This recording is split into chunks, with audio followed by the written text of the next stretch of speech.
Sobre la extensa planicie de la Pampa, pueblos trashumantes, cazadores y recolectores recorrieron durante 3 y 4 siglos una extensa geografía a la que después sellarían con su impronta los pueblos originarios, a través de una geonimia que nombra con la fuerza de las raíces.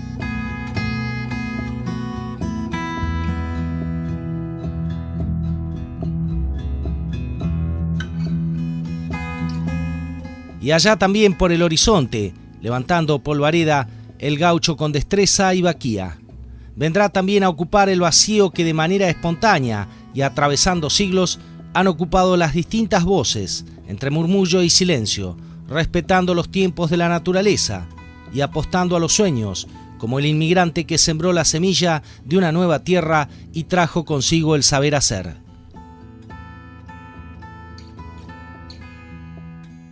Sobre fines del siglo XIX, procedentes de la región cuyana, Córdoba, Neuquén, Río Negro y Chile, se afincaron en el oeste pampeano pobladores rurales, que dieron nacimiento a las localidades ribereñas nacidas a las márgenes del río Atuel Salado Chadilaibú. Se sumaron a la escasa población indígena que quedó en la zona luego de la conquista del desierto.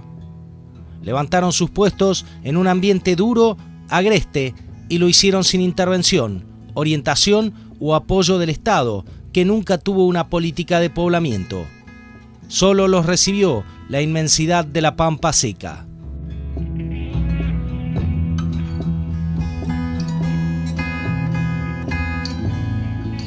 No, jamás. Jamás tuvo una política de poblamiento, no tuvo una política seria de inmigración, ni mucho menos de continuidad en los pocos rasgos que sacó alguna vez. Convocaron, por supuesto, el Estado convocó desde Avellaneda y de antes de él a la inmigración para venir a poblar a estas tierras, pero nunca hubo una política de poblamiento, al contrario. Lamentable y tristemente que hubo una política de desruralización y hubo una política de urbanización excesiva, desequilibrada, injusta, totalmente inequitativa. Ese proceso de urbanización, más que proceso de urbanización, yo le llamo proceso de metropolización, porque no se urbanizaron los pueblos. Hoy estamos llenos de pueblos fantasmas. Si se hubiera como Estados Unidos, como cualquier otro país de Francia, por ejemplo, en un proceso de urbanización se hubieran ayudado a los pueblos a urbanizarse y a ser los asistentes de servicios y de prestaciones y de todo tipo a la gente de campo. No, acá se desarrolló una industria que convocó muy bien, pero fue de alguna manera macrocefálica. Es decir, aglutinó toda la población en las grandes urbes, Buenos Aires, Santa Fe, Rosario, Córdoba, pero sobre todo Buenos Aires y La Plata, el cordón industrial famoso, y el campo quedó despoblado. Cuando en el campo estaba y sigue estando la riqueza, que debe ser procesada y debe ser industrializada, por supuesto, para una diversificación de la economía. Pero yo entiendo que no tuvo ni una política de poblamiento, no tuvo una política, por ende, de inmigración, y fueron largados a la mano de Dios, sueltos a la mano de Dios, aquellos labriegos trashumantes, como fueron calificados a nuestros queridos abuelos que vinieron a trabajar estas tierras y a ponernos en valor.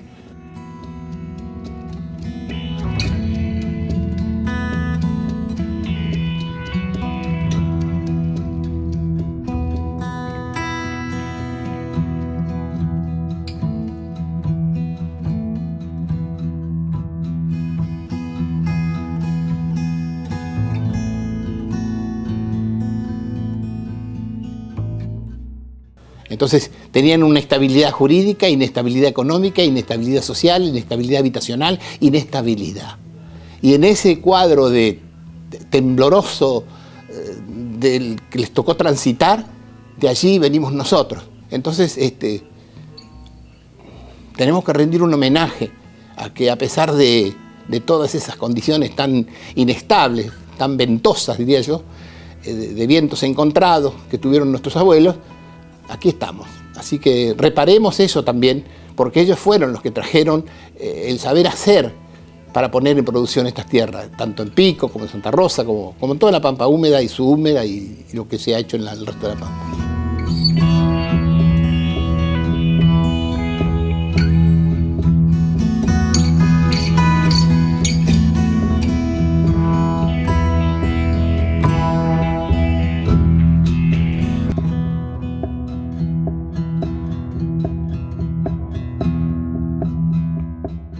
El oficio de bolsero nutrió de ritos y tradiciones a generaciones que formaron parte de uno de los oficios más apreciados y populares. Los más diestros se reunían alrededor del carro para cargar con el peso de la bolsa hasta la estiba. Trabajadores golondrina que viajaban de una provincia a otra, caminando, a caballo o en tren, para cumplir con las labores que la estacionalidad requería. El trabajo en los galpones siempre fue intenso y se desarrollaba a lo largo de extensas jornadas, con fuerza, rapidez y precisión. Un clima que revivía en cada reencuentro. Yo digo siempre que soy hijo de la llanura. Y la llanura no es solo dividida por el territorio de la provincia. La llanura pampeana es mucho más extensa. Así que yo hablaría de lo que es la pampa bonaerense y la pampa pampeana, la nuestra, ¿no? O para decirlo mejor todavía, yo hago eje en el meridiano quinto. Ahí nací, ahí me crié, nací en la Rudé, que está al pie del meridiano quinto, y trabajamos en la zona del meridiano quinto, que valga decir, ya no se dice más meridiano quinto, ya no existe más, ahora existe desde bastante tiempo atrás el Greenwich como marcador, pero es todo un tema muy lindo, pero el meridiano quinto tiene resonancias culturales y de otro tipo en el imaginario colectivo de la región, muy fuerte, al punto que puedo asegurar que el meridiano quinto es un área cultural.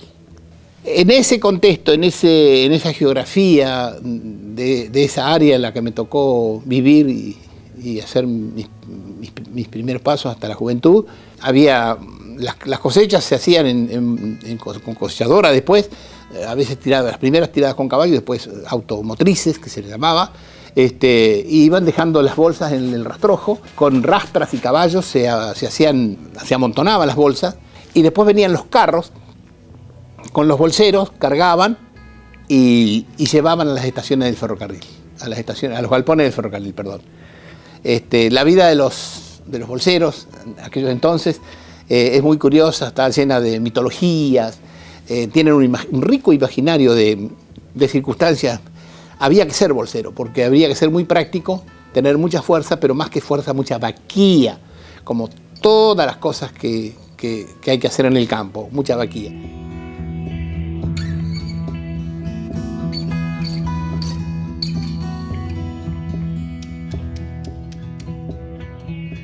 Sí, el ámbito del galpón, o el galpón propiamente dicha, de los ferrocarriles, voy a apelar a un autor moderno, no eran un no lugar. No había un encuentro casual y de pasajero como hay en una estación terminal, o en un andén de ferrocarril, o en un consultorio médico. Esos son los no lugares. Usted está ahí, pero no se siente de ahí, está esperando salir de ahí para entrar y cuando salió, irse. Entonces no es un lugar. Los galpones eran un lugar, el lugar. Se sabía que ya desde noviembre a marzo, no tanto, pero sí, si venía el sorgo después, el galpón era un lugar de trabajo, de aglutinamiento, de conglomeración de personas que venían de todos los rumbos a trabajar. Porque la zafra o la cosecha del trigo y de la cosecha fina convocaba a los braceros, que se llamaba, que venían de todos lados, de otras provincias. La economía parece que tenía en aquel entonces, yo no puedo hablar de eso, pero la he vivido, lo que he vivido, tenía en el tiempo, en la observación del horizonte así, tenía como estacionalidad.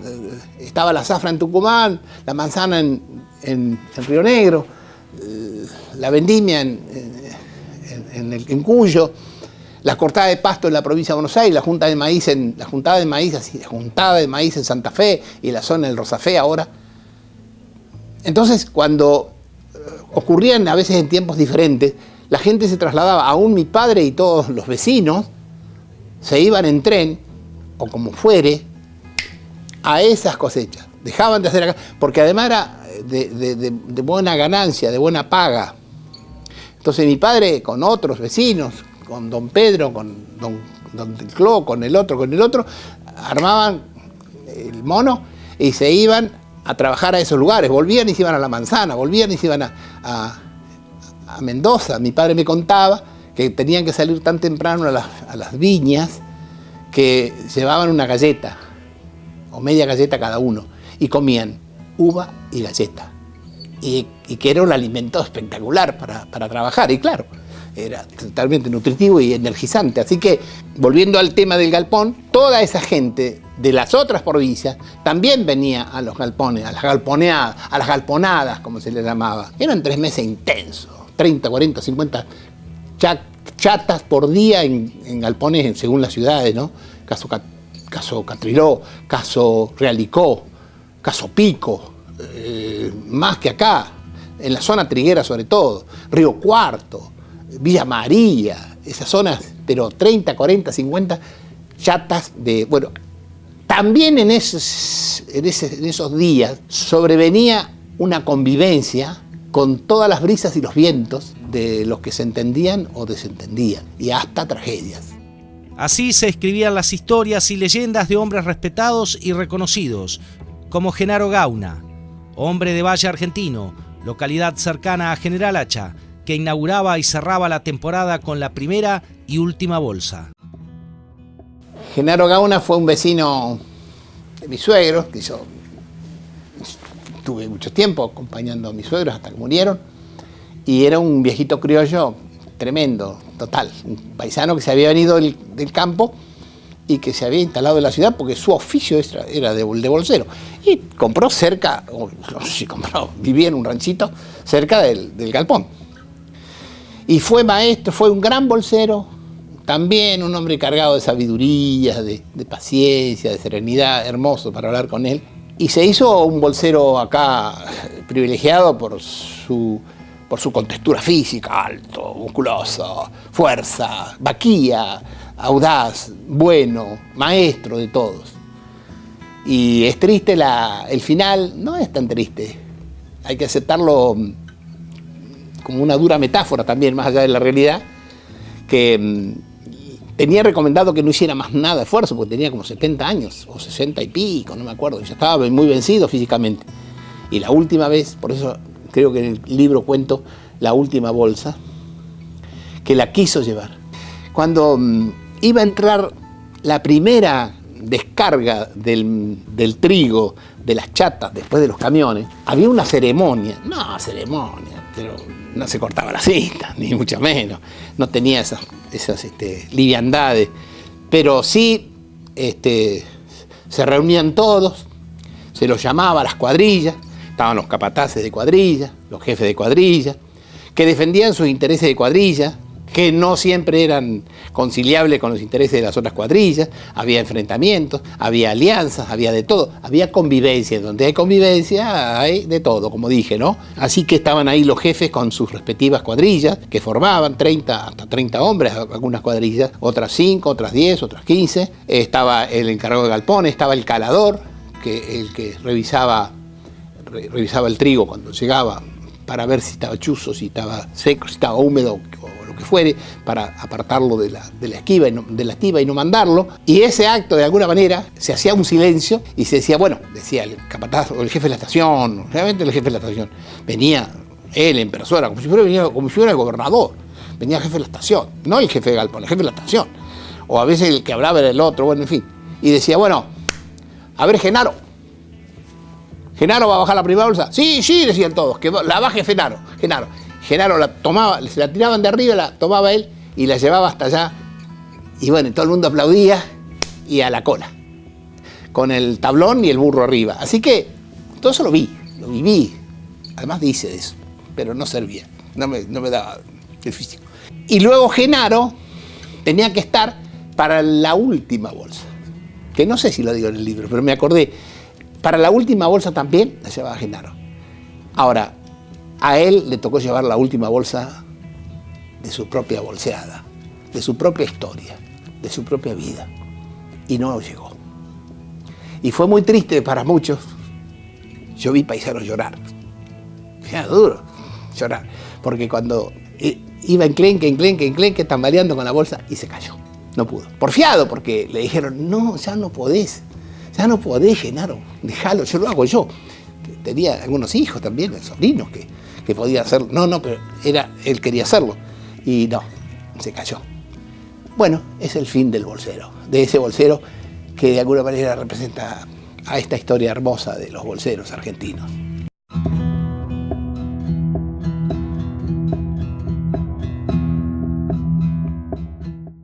El paisano, dicen, heredó del indio las dotes con el caballo.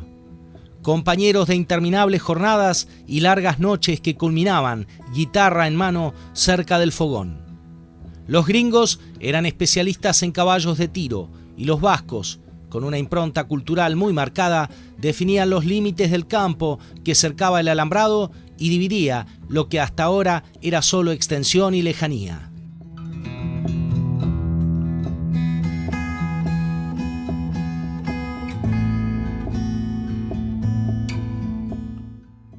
No fueron los únicos, pero los vascos no fueron los vascos primero, pero los vascos ocuparon la banca. Hay que hablar de que la inmigración vasca en la Argentina ha hecho un aporte cultural maravilloso.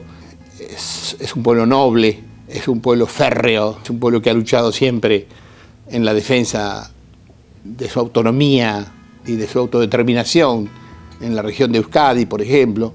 El pueblo vasco es un pueblo guerrero, no el guerrero belicoso, sino guerrero en la defensa de sus intereses y de su territorio. El pueblo vasco, por ejemplo, el euskera no se latinizó. El euskera no pudo ser borrado, como fue borrado la lengua oc, como fueron borradas tantas lenguas, cuando se latinizaron las lenguas. El euskera no. No y no. Y ellos lo siguen hablando con las transformaciones que ha tenido a lo largo del tiempo, evoluciones, lo siguen hablando y aman su tierra. Son muy férreos defensores de su nacionalidad, de su condición de ser vascos, y bueno, son duros, también son tosudos. Decía mi padre, no, pero hay vascos que salen jodidos, porque son buenos en general. Ese vasco que vino a la Argentina con una capacidad de trabajo brutal, y puedo decir, tómelo como quiera, al decir brutal, fueron los que se dedicaron mucho más que otras inmigraciones, que otras colectividades, a dos cosas, al tambo y al alambrado. Así que los vascos eran alambradores, por antonomasia, diría yo. El gringo Aimeta también lo era y había otros gringos. Pero hay que distinguir, nunca vi un paisano alambrador. No, ni un paisano que coma lechuga, ni un paisano que anda en yegua. No, el paisano, no, el criollo no anda en yegua. El criollo no come lechuga, dice que no es vaca para comer lechuga, para comer verde. No.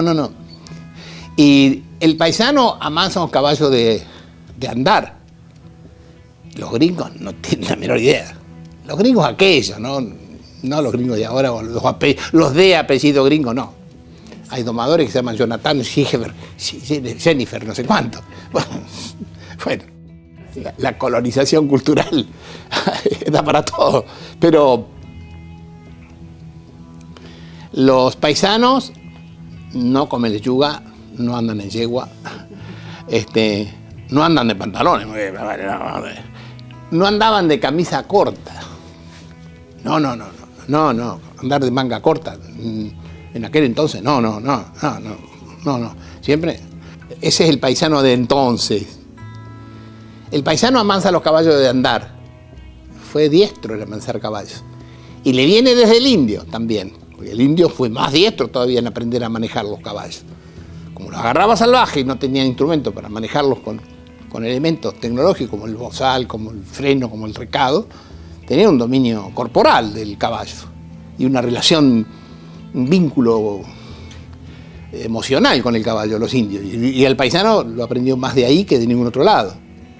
Pero sin embargo el gringo era especialista en amansar caballos de tiro. Claro, ¿el tiro qué? ¿Tiraba qué? Carros. ¿Y el carro de dónde vino? De Europa. Entonces, mi padre, por ejemplo, era especialista también en amansar caballos de tiro. Y amansaba caballos percherón y amansaba y hacíamos todo eso. Mi padre tenía, cuando estaba en su casa, decía, yo vengo en marzo, más o menos vuelvo de esta contrata, de esta campaña, en una estancia. Y ahí llévamelos, ¿cuánto tenés? No, tengo 3, no, llévame uno. Yo te voy a amansar, te amanso 2 y te los dejo y después vengo el año que viene te amanso el otro. Un caballo de tiro reclama también una cantidad increíble de facetas para que aprenda a manejarse bien y hay que enseñarle bien a tirar, a hacer fuerza y a servir en mansedumbre, como al buey, para que no se le vaya a afectar su organismo y no se haga mal en el encuentro.